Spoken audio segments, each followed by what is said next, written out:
Hey, it's Mike with AskTractorMike.com. I'm going to show you a situation today that happens fairly regular in my part of the country that if you can avoid, it'll save you thousands of dollars in repair bills.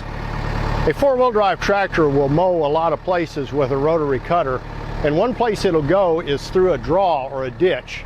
And we're getting ready to run this tractor through the ditch, but the problem is what happens at the bottom of the ditch when the tractor is headed back up the hill and the brush hog is still on the back side of the hill.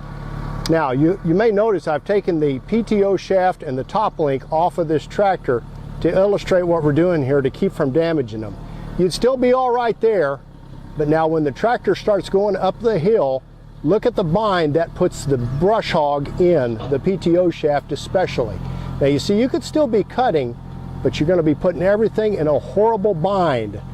The key here is not to mow through ditches like this.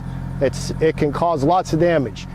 I'm going to show you from the side view what just happened, and you'll get a better view of what can be damaged.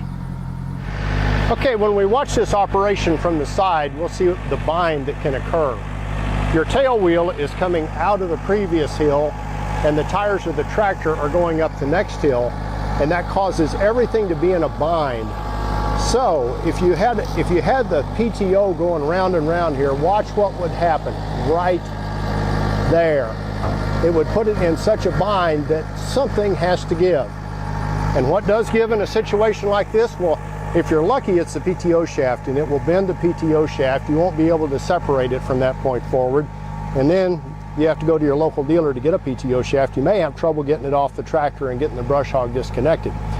Worse than that is the gearbox on the cutter. I have seen the PTO not give and push the back end of the gearbox out, and you'll know that real quick because there'll be a lot of things going around and clanging back there.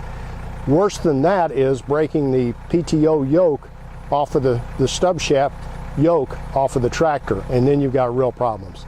The bottom line, don't drive through valleys with your brush hog attached.